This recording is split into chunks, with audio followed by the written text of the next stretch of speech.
first Wine and Spirits Access webinar series for 2021, Winding Up on the Menu. That's right. This is the third webinar in this series of virtual programming created to be a resource for craft, startup, and small production wine and spirits brands. In fact, today, WSWA's Access Wholesaler Advisors, which is an incredibly select group of wholesalers from across the country, will serve as mentors and provide coaching to the brand representatives who applied to the 2021 Access program, and they are here with us today. I think we have a slide of incredible group that we have, and we're so lucky to have them.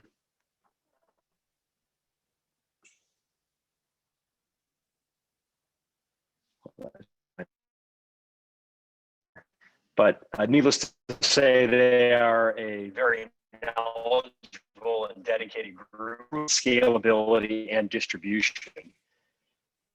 Those of you who are accepted to access as a brand rep have access to these folks because they're a very valuable resource on menus. They know how to be brands off the ground. So we're glad that you're on our panel and volunteering. So on behalf of the almost 400 wholesaler members of WSWA, we certainly understand the hardship and the challenges craft, startup, and small production brands are our restaurant and bar friends today. One of them, certainly many of them have suffered due to pandemic, and we're all going to continue together.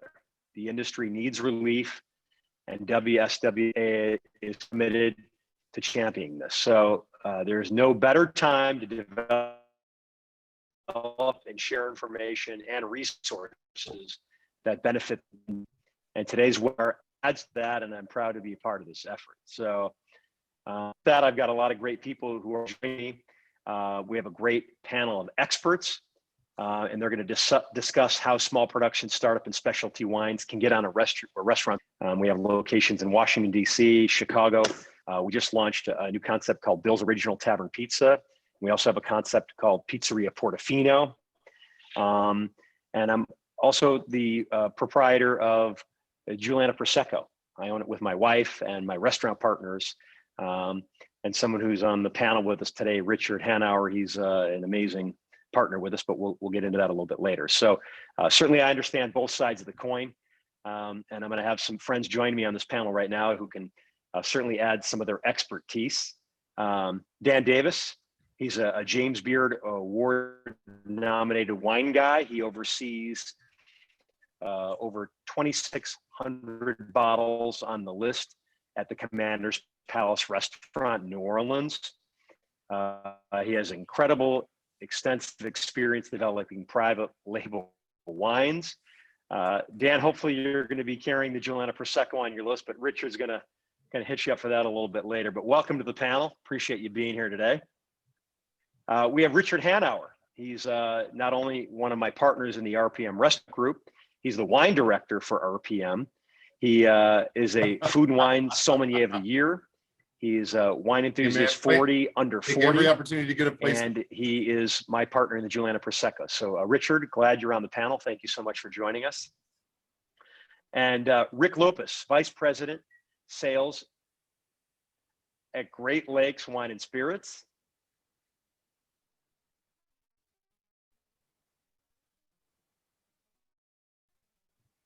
We do what we can do. We do what we can do. Well, Rick has wholesale and distribution experience. He's really a valued member of this panel. So thank you so much. He also serves as the current WSW Access Advisor. But before we get started, we have something we call a snapshot of wine in the on-premise. If that'd be okay. Certainly over the last year, the transportation and lodging channels were hit the hardest by the pandemic, which affected a lot of people. Look at the snapshot here. We can see really how devastating it's been. And it's not ice today in our numbers. I don't know if we can get that up just yet. I'm gonna wait a second because this is kind of important.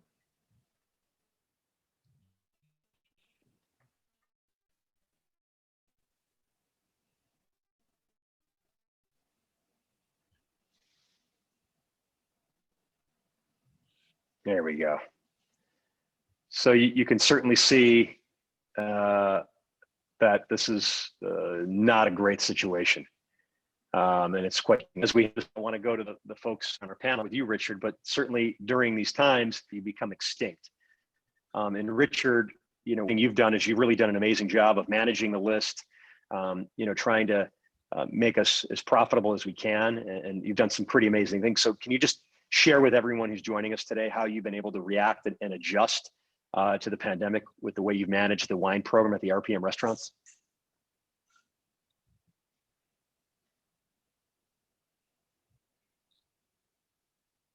Yeah, I would love to, and obviously, thank you Did so we lose much Richard? for the opportunity. The pandemic, the pandemic. Oh, I'm here. Is this okay?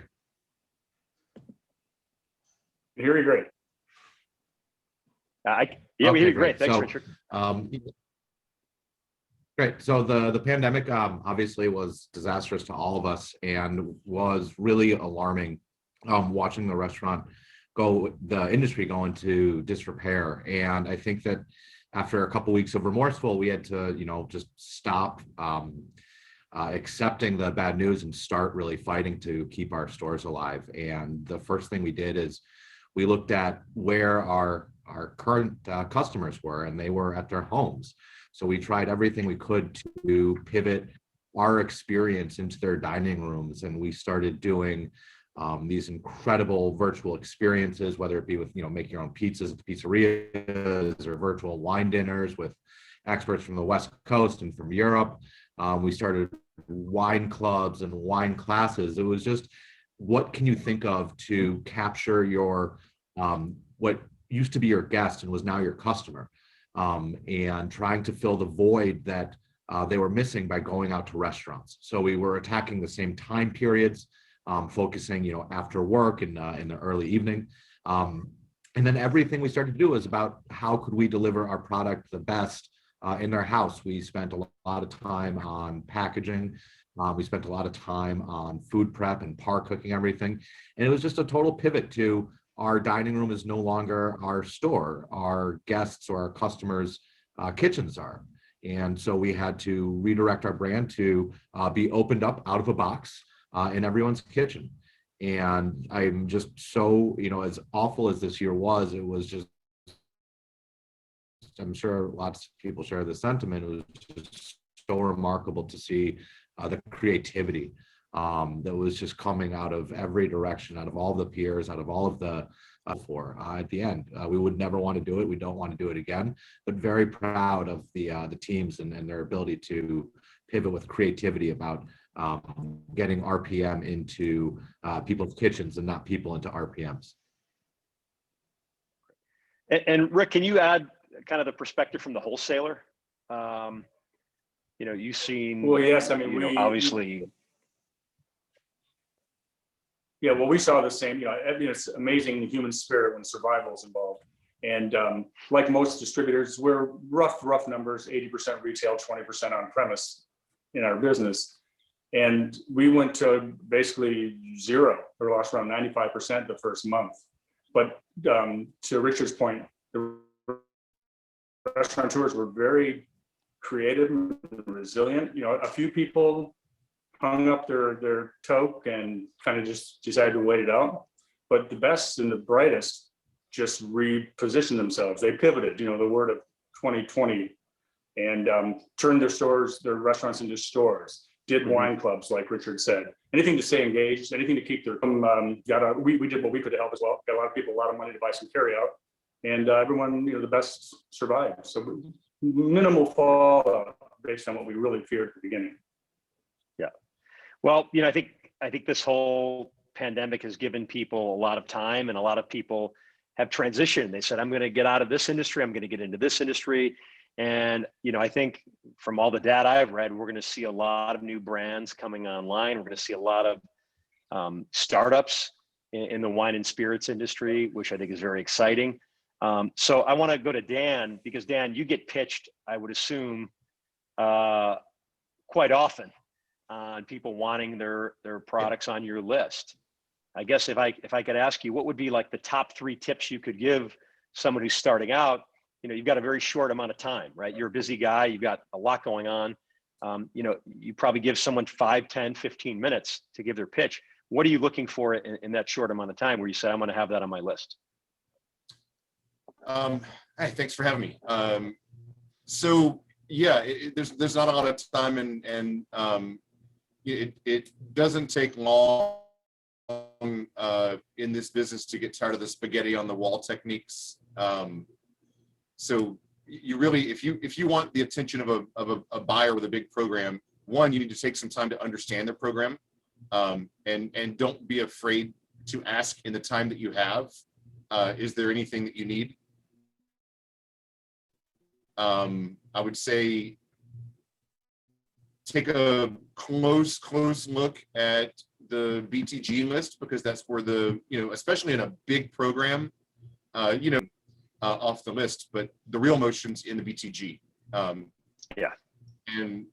And so if you can bring an exciting opportunity for BTG where I can take additional margin, that's going to get my attention. And certainly if it fits within the style of product that I'm presenting. How important is the story behind the product to you? To me, one thing that's important, I think, for people selling, especially niche brands, is to understand that nobody has time to hand sell anymore. We can't staff sommeliers on the floors the way we would like to. We can't. When we are doing good business, we've got to turn. It's real estate transactions. We've got to turn the tables. We don't have time for a lot of hand selling, and so your product has to speak for itself. Valuable to me and my wine nerd friends. I don't know how much opportunity we really have to translate that story to the customer, and the real buying decisions are the depletions on the floor of the restaurant. It's what they're going to choose. I've got 45 wines by the glass on my list, and the people are going to look down that list and they're going to choose what seems exciting to them. Is there an older vintage available, which is something I focus on? Is there a Magnum feature, or is there just a compellingly good value in the BTG, or something, something that makes the customer really focus on it, because there's not a lot of opportunity for hand selling. Richard, what about for you? Bill, Oh yeah, go ahead, Rick, go ahead. I was going to say, Dan is exactly right, but I think there's a difference between the consumer and then the gatekeepers, the Dans of the world. Because in my experience, the buyers in the restaurant, they like to hear the stories. They do have a little bit more time than on the floor on a busy Saturday night. So in our experience, it's the stories that sell to the gatekeeper, and then it's the brand recognition value, stuff like that get the consumer to buy it. Yeah. Richard, what about for you? Because obviously you run our entire wine program at all the RPM restaurants and Pizzeria Portofino's. When you get that 5 or 10 minutes, if I'm a new brand and I'm out here watching today, what are 3 things that they should bring to the table when they get that opportunity? I think that Dan really hit the Holy Trinity. And the biggest thing is to understand what and who you are walking into. Everyone in our, in the gatekeeper position, as Rick would say, we're all trying to erect a construction.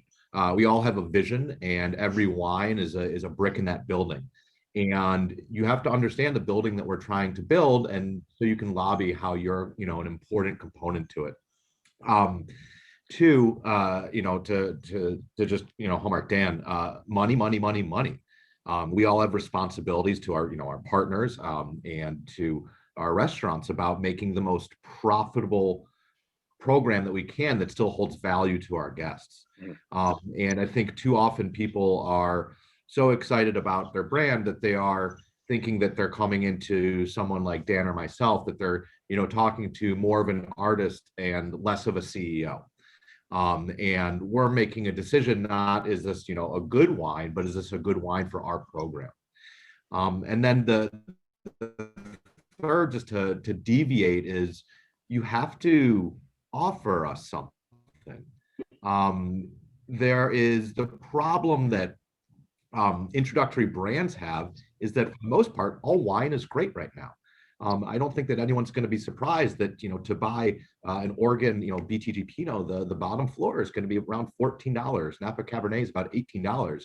These prices have really kind of, flatlined across the industry. So if you're a brand at a regular price that's not doing anything novel, you're not bringing anything to the table for us to include you.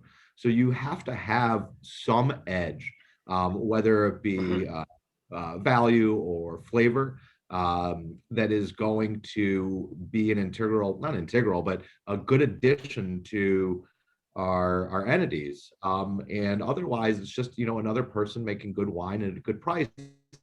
But we already found those wines and they've been integrated into our programs. And even more so, we started relationships with the people that were providing us those wines. So it's very difficult to come into a store or into a restaurant without really knowing what you're walking into, knowing what you're trying to offer and why we don't already have that. For me, I've been on the panel for the brand battle, I don't know, for the last 4 or 5 years. And there's an old saying, facts tell, stories sell. And I still think, having a good story helps it move on the floor, right? I went out to dinner last week with my wife, Juliana, and the chef came over and she started telling us about the bolognese. And she's been making it since she was 12 years old with her grandmother. How could I not try that? It had an incredible story. The chef's been making it forever. Like, I think story is very important. And I want to just talk about our brand, Richard, real quick with Juliana Prosecco, because it came about in a very organic way. And I think the fact that we have a very good story about Juliana Prosecco, a little bit about how we originated that, because I think when you're selling to the buyers, it's important that you have that story. Totally. And I think that one of the kind of a small disconnect is I very much so agree with what you said and with what Dan said. We don't have the time on the floor to entertain and to divest into the guest the amount of energy that we would like to. But to us, a lot of that has translated into social media and kind of telling the story before the guest arrives. And they're very familiar with a lot of wines and a lot of dishes, a lot of service techniques, because the restaurant's been promoting them. So I think in a lot of the storytelling is now becoming from the mother brand instead of the individuals on the floor.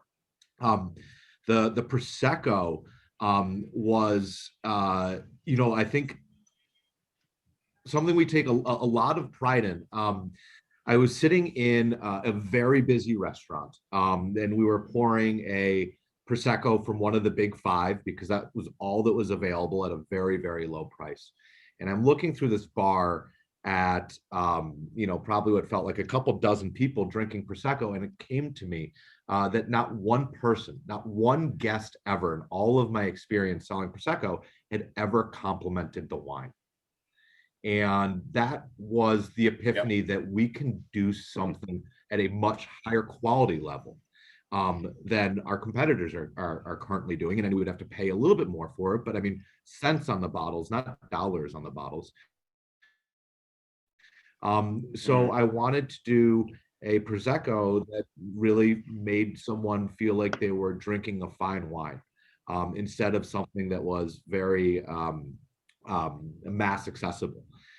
So the first thing that I knew, we couldn't be a regular Prosecco. So we played with the dosage of the wine and we made it a very, very dry Prosecco as all of our competitors were starting to go very, very sweet. And all of a sudden I'm walking into every restaurant that you can make any sparkling cocktail with our Prosecco and you can add a little simple syrup to make it sweeter, but you can't take the sweetness out of the cocktail. So we all of a sudden had a wine that had more applicability in the restaurant than just in the glass pour game because it was leaching into what the bar and the bartenders were doing. And then the other thing I wanted to do is I wanted to make the experience have a little bit more grandeur to it. So we started working a lot on the bottle. We didn't like the bowling pin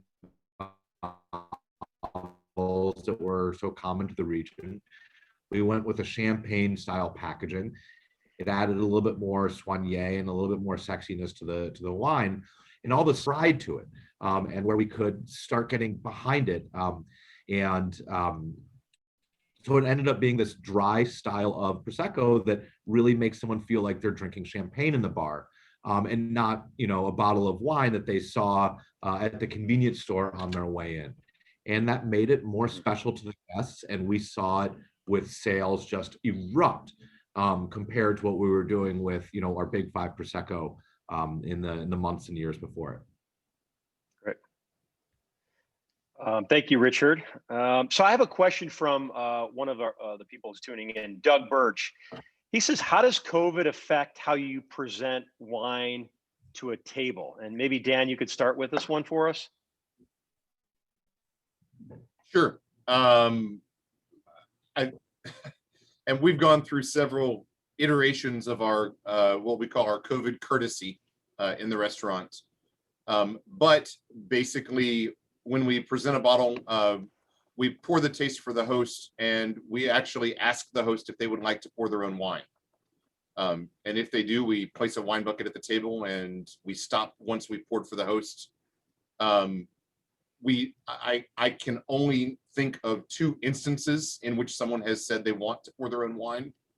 But you just being aware of what people might be concerned by, just thinking about how long you want your staff to be inside that bubble. When people are at a table, they have their masks off, and I don't want my staff to be inside their bubble any more than they have to be, because I'm obviously very concerned for my staff, for my team. And so I want to give them the tools they need to get in and get out, and give them the permission to, we're pretty high on the fine dining scale, and there are some things that we just don't do that we used to.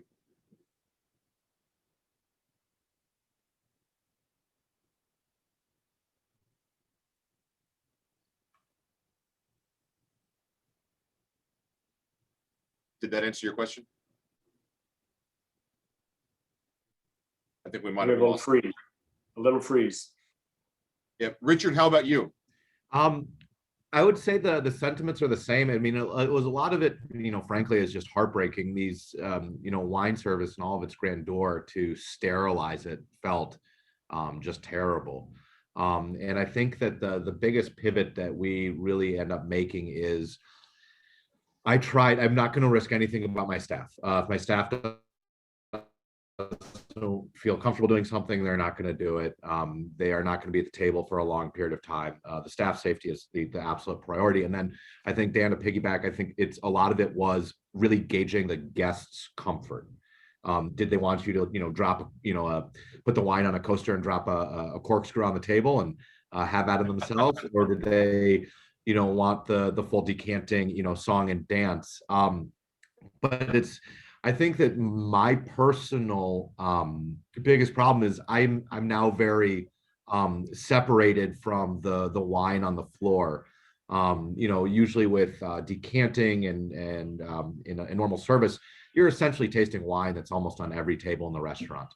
And with that comes camaraderie, where you're interacting with the guests on the state of their bottles and how their wines are tasting and how they're evolving. And I was severed from that. And that, is really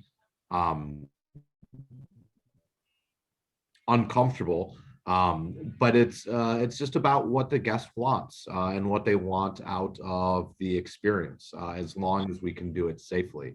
And wine service, thankfully, is something that just takes, it's so quick that, there was never a long period of time you're going to be at the table, but it's all about, just how comfortable the guest is with your proximity.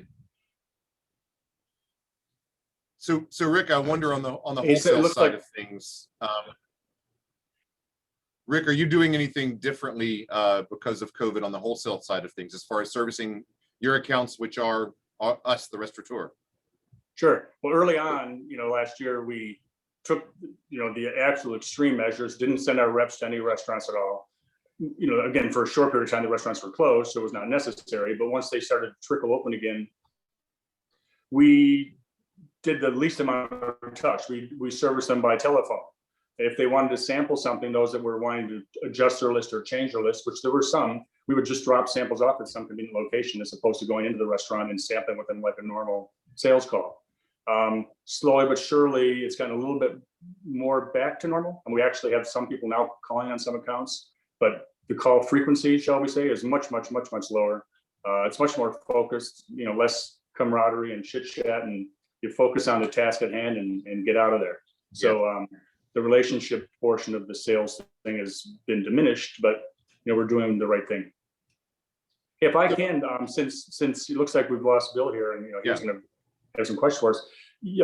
Richard, you touched on something that I think is one of the, not the elephant in the room, but one of the biggest considerations when somebody wants to get their wine into a restaurant. You made the comment that when you're making your Prosecco, you wanted something that was more fine dining focused and not something you would see at the party store down the street. That is something that is always a consideration, and it's a lot of illogic applied here, but it's true. Meaning, when I started the business almost 40 years ago, there were grocery store wines and then there were good wines. Well, fast forward to today, the grocery stores, and you might include places like Costco in there, they carry super premium wine. Mm-hmm. And why shouldn't they? It's more convenient for the guests. It's there's good profit for the retailers. But still, the better restaurants, like the two gentlemen on this call with me, you typically don't want to carry the things that are commonplace that people can see at the party store for $9.99. So if one of the wineries listening here says, "Well, I want to be in stores and in restaurants," what are your comments and thoughts there? So my, if you don't mind me taking this one, I have no adversity to a wine being in a store. I want wines to be in stores. They can't exist, just on premise and nowhere else. To me, the line in the sand comes on this idea of mass. And are you going to be in the boutique wine store that I'm going to recommend guests to? Are you going to be in one of our bigger alcohol stores? But I think that to me, there is a line when you are big enough that you are seen in multiple entities. When I can catch you at a convenience store, at a grocery store, at a wine store, at this point, I can no longer serve that wine to my guests with value. And what I mean by that is, if we take Chateau Smith, which costs $100 in every grocery store, convenience store, and gas station across the country, and I'm trying to charge you $200 for it, well, that is a sour feeling on the guest palate, and they can't drink that wine without having that value computating through their mind. So to that point, I do, two very, very drastic things.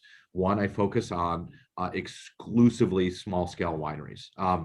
And I think that really is on a more of a domestic, on a New World level. Our guests that want Bordeaux, they look for certain Chateau. But when it comes to having, say, Napa Cabernet, some of my lists, you can't find a well-known Cabernet on that menu.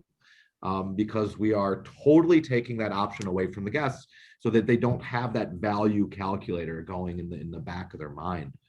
Totally agree. But when Dan made the comment that he doesn't have as many bodies on the floor as he used to be able to chit chat and sell wines, then the recognizability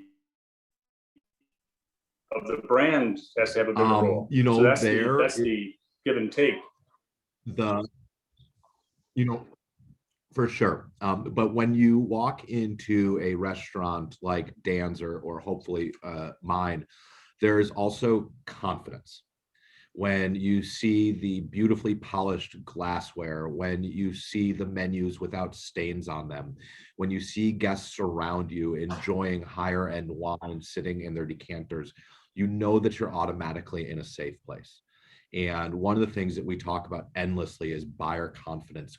Constantly cleaning, constantly polishing, constantly setting off the aura that we are a safe place to spend your money on wine. So I think that the idea of the sale and the story definitely holds water still, but there are a lot of other tricks that we use to boost confidence amongst our guests. And the other thing that I would say that we do, and then I'm assuming that, you know, Dan does this pretty readily ourselves, is that when it comes down to, say, as I like to say, our commodity wines, the wines that we're buying at the lowest price point possible, our hypothetical Pinot Grigio, Marlborough Sauvignon Blancs, we private label all of them. And the sole reason we do that is to take away someone spending $14 on the glass in our restaurant, walking down the street to catch a nightcap and seeing the same bottle for $7.99. So I've taken that out of our guests' ability, frankly, and that has very much so helped to keep the confidence and excitement really high inside the dining rooms and in the, you know, in the guest kitchens and there at home. I understand. And Agree that- with you. I've that told some of my approach- consumer friends. Go ahead. I was just saying that Go ahead, Dan. that approach is very appealing if you have a more compact list. I unfortunately went the other way and built a list of 2,600 wines, and it's really difficult for us in any given category to limit the choices that our guests have. I've got to have Sauvignon Blanc at all price points if I'm going to have opportunity to upsell, to move our guests to a higher price point. I think I love what Richard said about guest confidence. And, you know, you can take all of the recognizable labels away and ensure that you've curated a program that has nothing but great quality wines at price points that you devise in a more succinct program, or with an elephant gun approach like we have with a massive cellar. What we've done is we've collection of under 100 wines that are very, very, very value oriented. And these are all things that I've negotiated great margin on, so we can present them at a price point that's competitive, but we still make money. The guest has a great perception of value, and then they go into the rest of our list knowing that we're not trying to take advantage of. Hello, Bill. Yeah, I'm back, guys. Sorry about that. We've got a question, another question regarding COVID-19 as far as on-premise, and they said, are there any innovative tools that have come out as a result of this to help increase safety concerns with the consumers and the staff? So have you seen any tools that have been available or that have, you know, originated as a result of this? Well, I think that, you know, the tools that we use are the same tools that are making their way onto, you know, network news, frankly. We do everything that the CDC says. And I think that more that, you know, that we're doing tools so much is that we are throwing money at safety as fast as we possibly can. So our tools that are beyond social distancing and face masks and plexiglass, you know, dividers that we use, we put air filters everywhere into the restaurants. We pay for the best mask that money can afford for our staff. And we've pumped a lot of resources into tenting and heating our outdoor spaces as well. So I don't think so much that there's so much innovation as a little bit more of an aggressive tendency towards employing everything that everyone is currently aware of. It's been our strategy, at least. And then I guess my next question for the whole panel is, how do you see post-COVID? Like, how are we going to transition to post-COVID? What if you had to take a snapshot of, just say, this upcoming holiday season? What do you see? What changes have you made? And how will you be able to capture the most opportunities possible going forward? I see a lot of sleepless nights and a lot of long work weeks and a desperate need to staff our restaurants for the coming wave of demand. Yeah, I mean, that is I think that Dan hit something something just to make everyone very aware of, because it's something that we can use all of the resources we can get, is that those that are still employed in the restaurants are now, we are back to operating. We are still doing our COVID virtual operating. So we're doing not twice the work. I don't think you can quantify it that easily, but the uptick has been tremendous. And then we're also working on these teams that are just sparse and bare bone. What I need more than anything right now are more hours in the day. I am trying to run around 5 restaurants, keep everything afloat, keep our standards unblinking the exact same as from a year ago, while simultaneously running all these virtual events, all these delivery apparatus, while simultaneously trying to rehire and get the brands back online. So the hardest thing right now is that, as Dan pointed out, is we are so cognizant of how much work is ahead of us over the next 6 months. And Bill, to answer your question specifically, from your mouth to God's ears. I'm so sorry. I said from your mouth to God's ears. Yeah, right. Yeah. And then the last little shtick is, I don't think that we're done with COVID ever. I think that it is still going to infiltrate our business for better and for worse. For better, we are going to be making more money outside of the restaurants than we ever did before. And then also the other great thing is, I think that for the first time, we're actually getting what restaurateurs have always been craving. We can now control the amount of time someone sits at a table. You have your reservation for 2 hours. We have to sanitize it for the next guests. An hour and 45 minutes into the meal, heads up, you have 15 minutes left. We have to do this for your safety, to keep the rooms clean and not have people build up in the host stands. So I think that there is definitely a little bit of good, but with that is going to be the fear of packed spaces, which is when us operating on our fullest cylinder. So I think it's going to be integrated with us for years and years and years to come, for the good and the bad. But the excitement right now about guests being able to come back into their restaurant is so inspiring and so rewarding. And then, And Bill, Bill, Rick, I want to share you. Go ahead. I was going to go real quickly from a wholesaler perspective. We deal with thousands of restaurants throughout the state of Michigan. What we're seeing in the short period of time that they've been reopened after a 10-week shutdown is, generally speaking, yes, there absolutely is excitement and pent-up demand among consumers, but we're seeing the restaurants being cautious and conservative.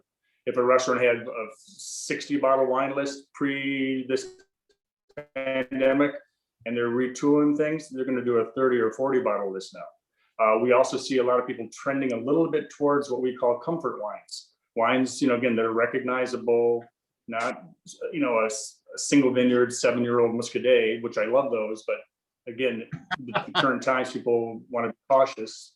People want to be a little cautious. So they're being cautious. That's what we see in a big picture. Rick, I'm going to follow up with one other one of question those that Natalie just put in.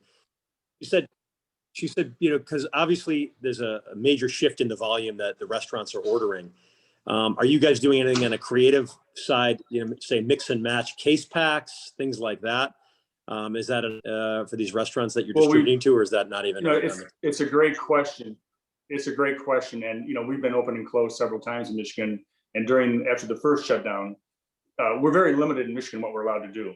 Each state, for those that don't realize this, has their own set of laws.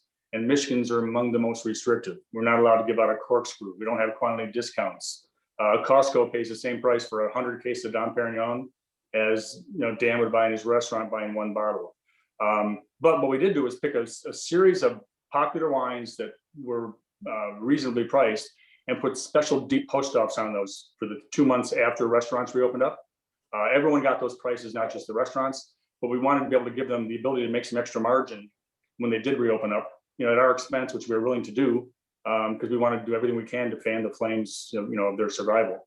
Other than that, there wasn't much that we could do in this state in terms of special pricing or mixed packs, but it's a good idea. Great. And I've got another question. This was going to be for everyone on the panel. Growing one account to many accounts. how important is the role of the wholesaler in that development? And how real can you scale the wine if you're a startup? So if we can get everyone's perspective on that, that'd be great. Well, gents, can I go first as a wholesaler? Yeah, Because you guys, Richard and Dan, I mean, I guess they're worried about their buildings, if you will, as opposed to the other 5,000 in the state. But yeah, the pathway to heaven for winery is to sell your wine to as many, licensees as possible. And you sell one case each to 500 people and you sold 500 cases. In reality, it doesn't work that same way in restaurants, because to some degree, especially the better restaurants, I mean, there's a dichotomy. There's some restaurants that just are making pretty good food, charging a fair price, and no one fusses over it, and everybody's happy. Then there's the top 10 or 20% that are, they have, they're professionals, they have curated wine lists and things, and they don't want what every restaurant in town has. They not only don't want what's in the party stores, they don't want what their competitors down the street have. And, we sometimes have to juggle. We have about 9,000 unique wine SKUs in our company, and around 450 suppliers that, provide those to us. And they all want to be in the best restaurants. I guarantee everybody beats Dan's door down trying to get their wine on the list there, because it's very good for their image, let alone the sales. But we have one community that's the affluent part of Metro Detroit. There are 38 or 39 restaurants within about a 4-block area, and none of them want to carry what any of the other guys carry. So the winery says, hey, I want to be in all these restaurants in Birmingham, and all the Birmingham restaurateurs go, hey, if you're pouring that somewhere else, let me know so I can stop pouring it. So that's the challenge for wineries trying to get good distribution. But the good side to that story is, if you have the right wine at the right account, they can sell boatloads. We've had restaurants that sell 200-300 cases of $250 rosé by the glass, which is probably more than you would get if you sold it to 25 different restaurants, and they weren't committed, and they only sold a couple, 3 cases a month, if that makes sense. Gents, any comments on that? Yep. I do think one thing worth mentioning there, I certainly agree with all of Rick's points, and I would just touched a little bit on, suppliers pressuring distributors and reps to get into the best restaurants. I've got to be on their list. I've got to be on their list. And I feel very strongly that I have a responsibility to be a good partner with my wine reps. And I try to set very reasonable expectations. When someone's trying to get a placement, I'm either going to do it or I'm not. I'm going to tell you quickly, and I'm going to move on. That doesn't mean you can't follow up a few months later if you want to bring it back around. But I also try to empower them to let their suppliers know, hey, I tried. He doesn't want it. But the thing about a big list like ours is, especially with newer, younger reps, they think getting a bottle on this list is a panacea. And because of the volume the restaurant does, they're suddenly going to be seeing cases of Oregon Cabernet Franc flying out the door. But that's just not going to happen. It's going to be one bottle of 2,600. And unless that bottle has existing demand in the marketplace, or unless you come in and it's something that I think is worthwhile for you to present to my staff in tastings and with the staff, if there's something like that, some reason to get enough people on the floor of the restaurant to know about it, it's one bottle among 2,600. And that's where I think, especially for younger reps, you might have better, if you're not going after a BTG placement and you're just trying to get list placements, go for smaller bistros where you're going to be one bottle among 100 instead of the big lists, and then be prepared to explain to your manager and to your supplier why you did that. You'll see better results. What are things that when you're getting pitched, and I guess this is probably more for Richard and Dan, like what are 3 things that immediately you shouldn't do, right? We're talking about a lot of things that you should do, but what are things like if someone comes in and pitches you, they're immediately, you're out of contention because they've done X, Y, or Z. What are those 3 things that you immediately you should never do in a pitch? Well, I think that we can start off with the holy grail, which is to show up uninvited. And Got a it. lot of people will walk in the door asking for me. And there is a reason that I didn't want to see you at this specific time. And it has nothing to do with you. But now you've gotten me to stop doing whatever I'm doing, trudge to the front of the store to tell you, that I would have answered your email within the next couple of days and would have been happy to have an appointment. So I think showing up uninvited is a huge one. Number two, coming and not looking at our programs before you arrive. To not take a look at our current menus. And frankly, the one of the real instinctual things that I'm dealing with a good rep is the first thing they say upon meeting them is, "Hey, I was at your restaurant last week. I had an awesome time," or "I had a bad time." I don't care, but they came as a guest before they came, as a customer. And to me, that is, that they're actually investing into the well-being of my restaurant. And I think that number three is to come with a wine that is so clearly off point. To make an appointment and then to show up with, hypothetically, I'm running, Bill, we're running our one of our Italian restaurants. Someone haggles for an appointment and we're excited to meet with them. And then they come in showing Spanish wine. Knowing that I am never going to spend a penny on Spanish wine if they came as a guest, if they'd looked at the menu, if they had asked the question. So I think those are three pretty pet peeves would be an understatement. So I would agree wholeheartedly with all of Richard's points and would add a few more, and maybe these are a little more on finesse, but not on finesse. How about this? If you have an appointment, if I'm going to taste with you, let me know if you have a ride with, especially if it's a supplier, because while it may shock you to know this, I don't know every supplier in the world, and I don't know their books, and I don't know all of their wines. And I like to walk into a meeting prepared just like everybody else. So if you have a supplier with you and I take a supplier meeting or a ride with of any kind, I would like the opportunity to spend 15 minutes before I meet with you being prepared for the meeting, as I would hope you as a rep would be prepared for the meeting. Richard hit a good point. Don't show wines that are not applicable to my program. I understand that sometimes you're required to drag a bag with 12 bottles because there are goals to be met. If you get an appointment and you come in, have the bottles open and ready to go before I join you. And then just saying, look, I know this is a lot. If you want to just taste one or two, let me know what you want to taste. I think this is of particular interest. And if you have a little extra time, I'd love it if you taste a few others. And then finally, if you want to be respectful of your suppliers and their products, have your wines at cellar temp when you're showing them. Don't hesitate to put an ice brick in a red wine bag. You want to show your wines as the restaurant you're presenting them to would show them to their guests.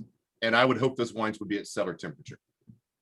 I'm going to, if you don't mind, I'm just going to add one point to what Dan said about the ride along, because one of the things that I've really come to appreciate is my relationship specifically with my on the ground reps. And those relationships are things that have taken years and years and years to culture. And I'm so appreciative of all of them. And I find it to be one of the more enjoyable parts of my job. But in these year-long relationships I've built up the decorum to have an honest discussion about the way I feel about certain things that you're presenting me. And when you come with the ride along, a lot of times I have to be polite and nod my head because I'm not going to insult someone for the art that they created. And I'm never trying to be insulting, but I'm not going to go into the diatribe of why I'm not choosing your wine. You have to start lying and, oh, I'll think about it. Thanks for coming in. I'll let you know, but I'm not going to say, hey, this wine's not good enough for the price you're charging. So there are ride-alongs that I'm so excited for. I've met some of the most incredible wine professionals and winemakers because of them. But usually it's a pretty giant disservice. And I would also say the same thing about when you show up with, the the regional VP that comes to your restaurant twice a year. It's like, Mrs. Smith, like we taste wine together every 2 weeks. Like we're doing a good thing. Like I listen to you, not anyone else. It's just a very finicky part of the job to highlight. That's And great. one more Rick, piece we've of got a advice question to from dovetail Sharon with what Richard McCarthy. said. I greatly, Yeah. Bill, I just wanted to finish that point. I value my relationships with my reps immensely. If you respect me, I respect you. And don't be afraid every now and then to call me and say, hey, the VP of We Need More Depletions is in town. Do you mind if I come by and I'll follow up with you after? I just really need to bring him to a great account. I'm going to do that for you. And I'm going to make you look like a rock star in front of him. 100%. Yep. It's a two-way street. Got to be a friend to have a friend, as they say. Yeah. But Rick, this one's for you. And it's from Sharon McCarthy. Are you doing any virtual staff trainings for the wines that you're trying to get on lists? We've done a small amount. It's a great question. Hello, Sharon. Not as many as we'd probably like. We have the ability to do it. We have the tools. Our people are well trained and all these things. But most of the restaurants, overwhelmingly, we're kind of like shell shocked for the last 6 or 8 months, and they're trying to survive as opposed to, improve, I guess would be the right way to put it. Of course, if they train their staff, what small business they're doing will absolutely increase. But I think that currently, at least up until this last, week for us in Michigan, that's not been foremost in their mind. But we've sure offered, again, like I said, we have great supplier partners with great tools, and we're pretty good at, carrying those out to the trade, but hopefully we can start doing those things again. So we're running a little short on time, and I know Dan, you've got a big event you're doing here shortly, right? You got about 6 minutes, I think, right, Dan? Yeah. I'll stick around as long as I can, but I'll do the Irish goodbye when it's time for me to roll. We've got about 1,500 people on a Zoom tonight that I've got to set up. Got it. So like kind of a final just round robin here. If everyone could go and do it in, a few minutes or less, best piece of advice to get on a list. What do you do? We got one nugget. This is how you're going to get on RPM's list. This is how you're going to get on, I'm going to bring you on board and I'm going to start distributing your product. You want to get with Dan. This is what you need to do. What is that advice? I'll jump in first. Just make sure your product is targeted at the right account. I had people come here and make Cabernet from Napa Valley, and they want to go into a restaurant that sells only Italian wine. That's a bad plan. And or someone who makes a modest, simpler wine, modestly priced, that would want to be on a wine list of 11 Madison Park, for example. Probably not going to happen. So be realistic in where you're targeting, and if it's in the bottle, you'll probably be successful.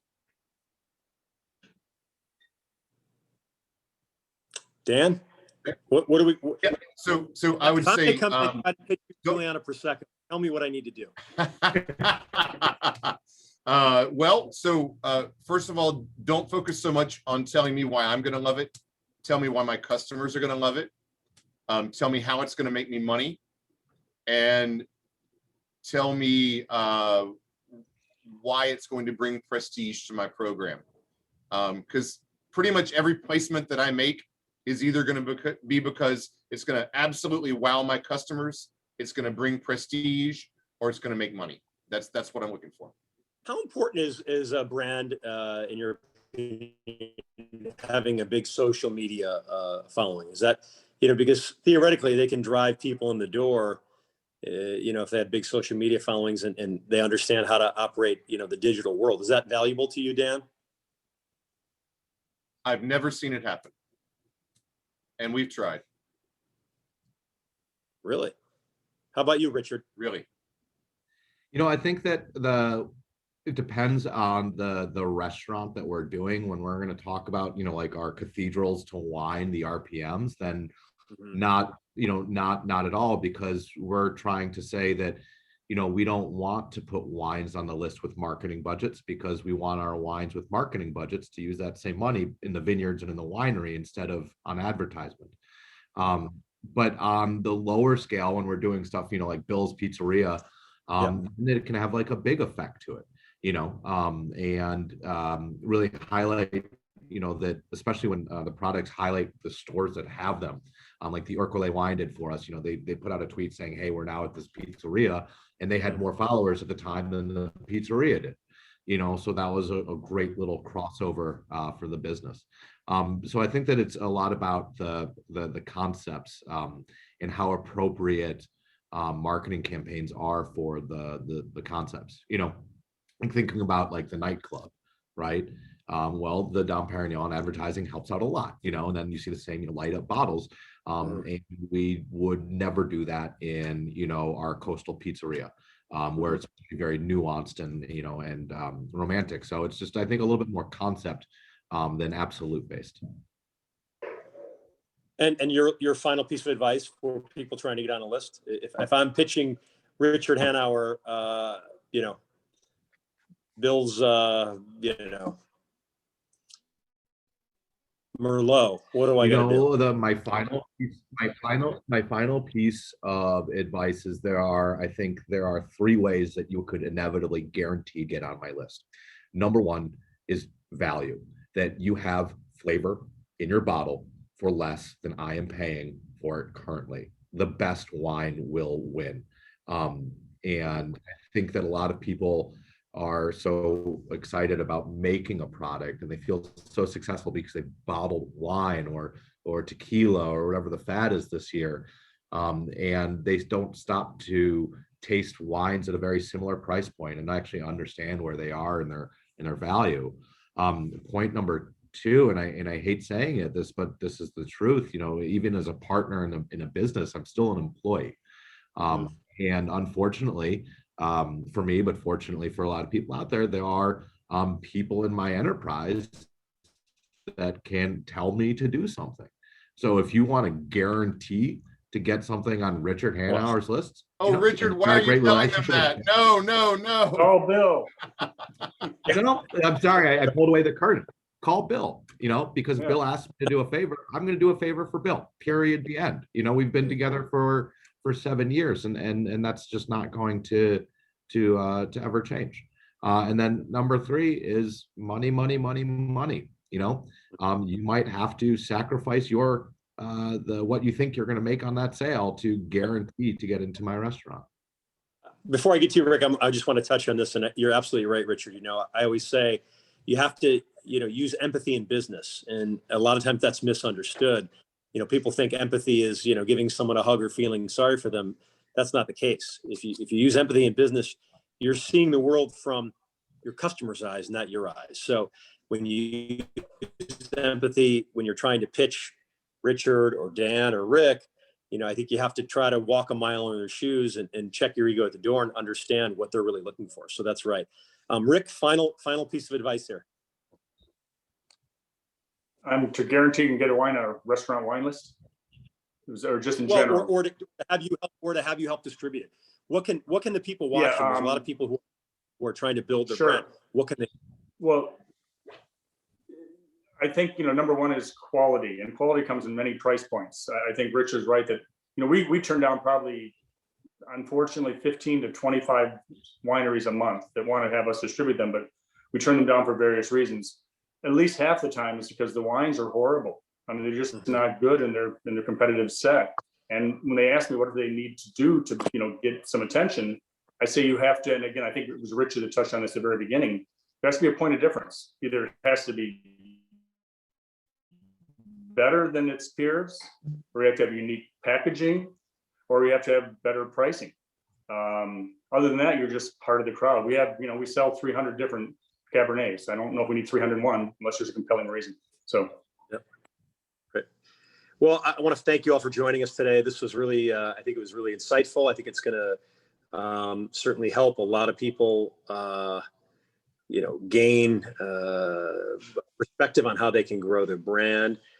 This has all been recorded, so you can enjoy a recording of this webinar. It's available at the WSWA's webinar page, as well as the link on the WSWA's access page. So please check it out.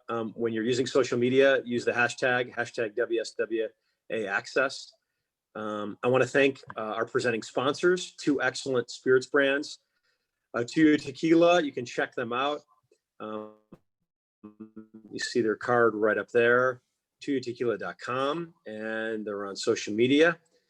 Also, I want to thank YOLO Rum. You can check them out at yolorum.com and on social media at YOLO Rum.